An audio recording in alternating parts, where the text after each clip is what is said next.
Yeah, well, when we spoke back in December, I was really trying to formulate my thoughts about, what was happening and how to interpret what we see in the return. And it wasn't long before we spoke that I had been interviewing and reading an essay by the essayist Tim Kreider, in which he had argued all of the return and maybe all of Twin Peaks was a dream, and it was the dream of someone, perhaps someone named Richard or someone who was another version of Dale Cooper. And I had written a piece like that myself way back when in Wrapped in Plastic, in which I had argued that the first 30 minutes of Firewalk with Me was actually Dale Cooper's dream, and even though we're seeing Chet Desmond investigate this, Dale Cooper's dreaming it, and it sort of allowed continuity to kind of come back into play. And there were a lot of good arguments, I think, for why you could see that as a dream.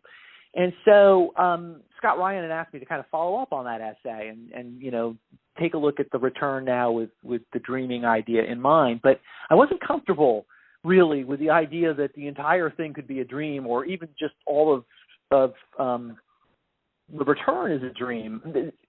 Dale Cooper's face appears in part 17 and explicitly says we live inside a dream. And we have earlier, Monica Bellucci appearing to Gordon Cole and saying, we are like the dreamer who dreams and lives inside the dream, but who is the dreamer? And so Lynch is kind of basically saying to us, look, this is a dream and someone is a dreamer.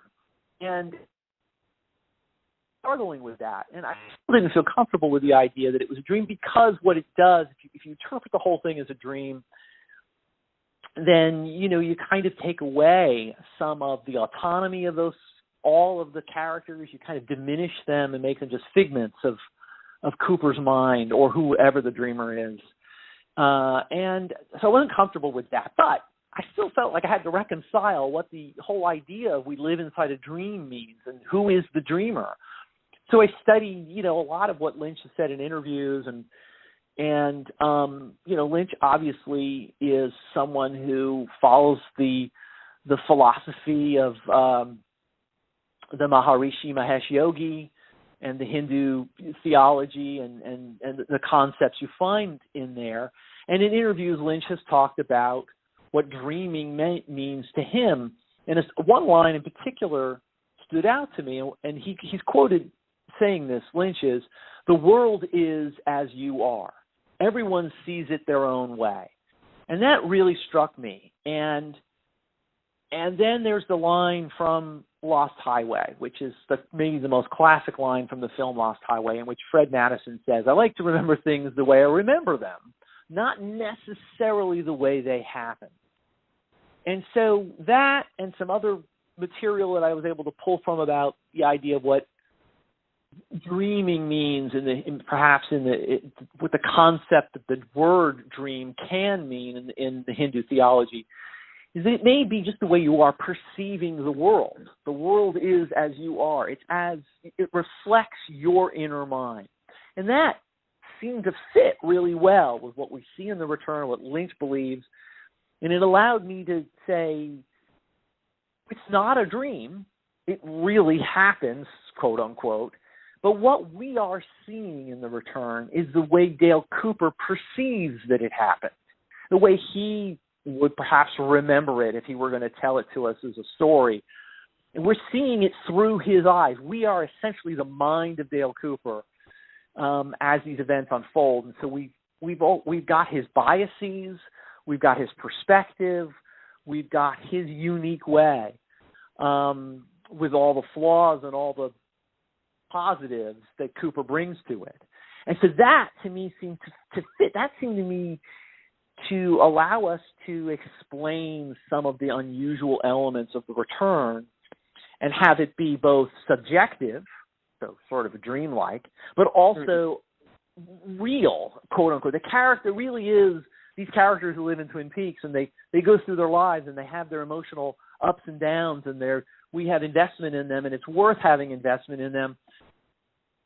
But what we're seeing is not exactly and I think Lynch would say no one can see the world the same way. No two people can see the world the same way. Everything is subject to some sort of bias. And so we're seeing a biased version of the real event. and those biased versions are Dale Cooper's.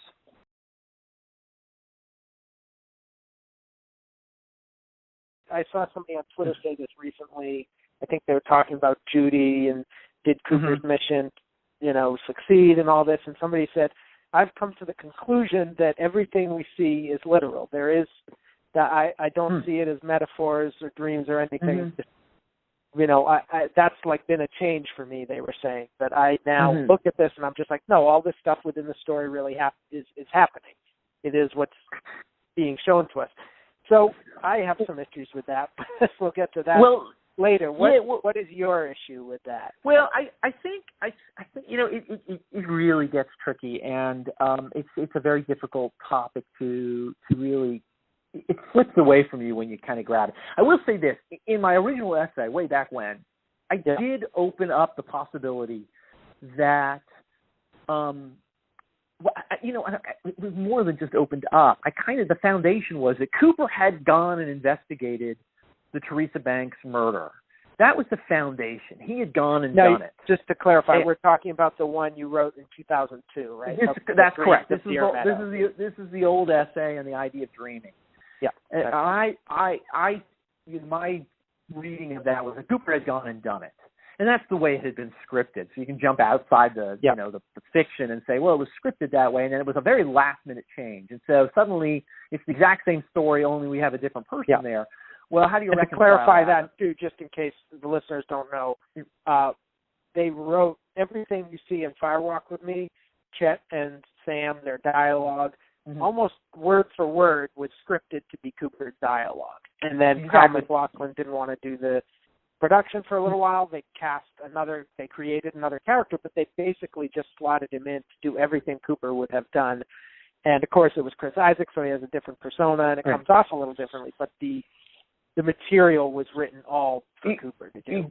Exactly. And then you add on to that whenever Lynch had previously, or actually subsequent to that, faced a quote unquote problem with the production or some issue, so if he faced some sort of problem, he often took the dream avenue as an explanation. And now let me just explain what that means. When they had this extra material that they had shot for the European ending of the original Twin Peaks pilot, so there was additional material that they had shot to make it a standalone film, they wanted to reuse it in the actual series. They used it as a dream. They said, okay, we're going to make it a dream because how else do we make it fit? So that was one of the first instances where he took it and he made it a dream. Another is Mulholland Drive, in which he had shot the entire pilot to be the first chapter in an ongoing series, which did not get picked up by ABC, and so they, could no longer continue that story. So in order to enclose the story, I think a valid interpretation of the standalone Mulholland Drive film is that much of the material we see in the first 2 hours of Mulholland Drive was a dream of another character, and then we see what their quote-unquote reality is and why they dreamt what they dreamt. So all of that to say that Lynch, when faced with certain issues, oftentimes said, well, what I'll do is interpret it or put it in within the narrative as dream elements. And so that seemed to work for me when I was faced with the question of what does Lynch do, and all of a sudden his main character is gone and he has to replace it with an entirely new character. Well, you could make an argument, and I did, that the first 30 minutes of that film, Firewalk with Me, was actually Dale Cooper, was a presence there throughout. It allowed Cooper to kind of be restored to the film. Even if we don't see him, his mind is there and he's dreaming it. What I did allow for was that it wasn't entirely a fiction that he dreamed, but it was a memory of his own investigation. It's just that he dreamt it as if someone else may have gone and done it. And so that gets a little confusing, I know, and it's hard to summarize very quickly, but I allowed for the idea that the first 30 minutes of Firewalk with Me was a dreaming memory of Cooper, and that so what we were seeing then essentially was a mediated narrative. These things really happened. An FBI agent went and investigated the death of Teresa Banks and encountered all of these unusual things, what we're seeing is Dale Cooper's way of presenting that to us. So that is something that I think I'm investigating maybe further in this new essay and expanding and saying it is not, the return is not a dream. I'm going to repeat myself here. This gets complicated. We are seeing it as if we are Cooper. Now, the thing that I think when you talk about this person on Twitter who said, I'm taking it all as literal. I don't know how we take as literal the superimposed face of Dale Cooper in Part 17. That is one of the most difficult. It's one of the most difficult elements of the whole narrative to reconcile, because we, the audience, see that face, but Dale Cooper in the sheriff's station does not see or acknowledge that face. As far as we know, no one suddenly looks up like, what's that presence, that's here in the room with us? None of the characters are aware of it. In fact, the scene goes on for some time as if the superimposed face is watching it. And of course, the superimposed face tells us, the audience, no one else, because no one else in the story hears it, says we live inside a dream. Now, that is something that you can't dismiss and you have to reconcile somehow with the whole 18 hours. What is that? What does that mean? And so I would say that is the mind of Cooper manifesting for us, the audience, to say, we are that face. We are that mind of Dale Cooper watching this and seeing it as he does.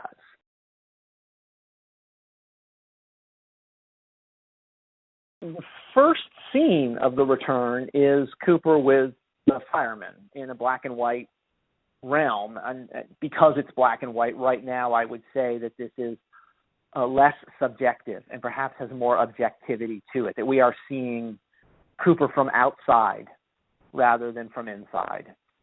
That Cooper is not wearing the lapel pin. And again, I think that identity of the lapel pin is something that holds him back. He does not have it in that opening scene with the fireman. And that Cooper in that opening scene seems to be more confident, has more clarity about him, a sense of purpose, a sense of self-understanding, I think. There's not much to go on. There's only a very few lines. But he does say, I understand, and he seems to go off onto some mission or somewhere. And I think that Cooper, maybe the Cooper that you're talking about, that most of the time we're seeing Cooper unable to get to that state of being. But at some point, somewhere, somehow, he does. And that we see in that opening scene is that Cooper, the Cooper who has somehow achieved some sort of transcendence. And so the question then becomes, where did he go when he says, I understand, and he disappears? I think I have a good possible answer for that. And this is something that only occurred to me in the last few weeks. I think that Cooper goes to Laura Palmer at the end of Fire Walk with Me. And is there. I'm glad you said that. Yeah, because I think that's the final scene. I was just, when you were done with this, that was my next statement I was going to make, is I think the scene with the angel is still the last scene of Twin Peaks. It's the last scene of Twin Peaks. It is. It's the final scene. That could be where Carrie Page goes. You can make an argument that Laura dies in the train car, and then in those dying moments, like the incident at Owl Creek Bridge, lives this life of Carrie Page, or she's in some sort of purgatory. She hasn't quite been able to fully, escape the horrors of her life. So she's maybe, again, I'm making this up as I go. I had not fully thought this out. But the idea is there's some sort of transitional stage that she becomes Carrie Page, that she's not able to find peace yet until Dale Cooper arrives, brings her to the house. Again, all of this could be within mental landscapes. I believe Part 18 is not told through Cooper's mediation. I think Part 18 is told through Diane and through Laura Palmer / Carrie Page. That's a whole different thing. You might want to wait and talk about it another time. But anyway, Carrie Page screams, and everything, kind of goes bright and then goes dark. And it's at that point that she's sitting there bereft in the room as Laura Palmer. And then Dale Cooper appears to her. And it's the Dale Cooper from the first scene where he said, "I understand." And he appears to her. You'll note he's not wearing a lapel pin in that scene in Fire Walk with Me. And he and she finally connect, and they finally find peace, or he helps her find peace, or she helps him find, or whatever. But that is the end. That scene is the last scene. And Cooper is completely at peace, and Laura Palmer is completely at peace. So that's Carrie Page is like a Bardo state in a way for Laura. Very, very. I was going to say Bardo state to you, and then I thought I'll just do purgatory. But yes. Either way. Bardo state is better. Because purgatory is more of like a punishment thing, I think. Exactly. You're exactly right. Although the Bardo state brings its own baggage with it, right? I mean, the idea that in the Bardo, you're waiting to be essentially reincarnated. Right. Okay. So that's why I hesitated. Well, I still question the relationship of what Carrie is to Laura. Right. I've not settled on it. I don't know if that's kind of where I'm going to go with my thoughts about Carrie, but I like that interpretation. But would it be fair to say that Cooper, in that moment when he says, "What year is this?" and she screams and he looks up, she goes to the Red Room, but he's still got some places to go before he gets there. No, absolutely. Right. Okay. Absolutely. The Cooper story is not over.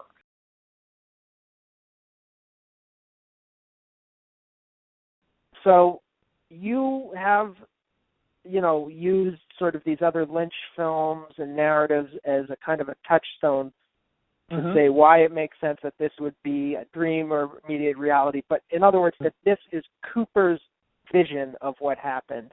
And in a way, we can think of it as a sort of a cover story. Now, in all of those other Lynch works, there is, for all of the meta concepts and the vagueness and the slipperiness and ambiguity, there is like a crystal clear dramatic element to all of them, which is that the cover story exists to cover up something very concrete and specific. In Mulholland Drive, it covers up her killing her girlfriend. Right. In Lost Highway, it covers up him killing his wife. Right. So if this is a dream, what is Cooper covering? What specifically is he not able to? And of course, Tim Kreider's answer is that he is the killer. But do you have a thought on that? Well, but that then you have to say, well, now we are using the rules that it's a dream, that in fact. Or that it's just a cover story, that it's showing something that didn't quite happen in order to. I guess I reject that idea here. Okay. I guess because I guess obviously there's good arguments to be made. Tim Kreider made a great argument. I think a very convincing argument, but even he was like, I suppose to resolve some of these other things. I guess. I trying to find some evidence. I mean, you go back to those concrete examples that you mentioned from like Lost Highway and Mulholland Drive. You basically see or get much of that violent act played out for you, and then as a result of that, there's this sort of escape into the mental landscape to avoid it. Right. Yes, there's violent acts in Twin Peaks. Certainly, the murder of Laura Palmer in the train car, I guess you could say, is the violent act, and I think Tim Kreider might argue that that's the violent act, whether or not that was just a depiction of the real violent act in which it occurred, and then someone attempted to flee from it into their own mind to, avoid facing the consequences of what they did. But I don't know if the narrative in Twin Peaks gives us anything we can really point to, which would say that Cooper I mean, Kreider's argument is based on, yes, this pattern occurred over and over again, so therefore Cooper must be the one.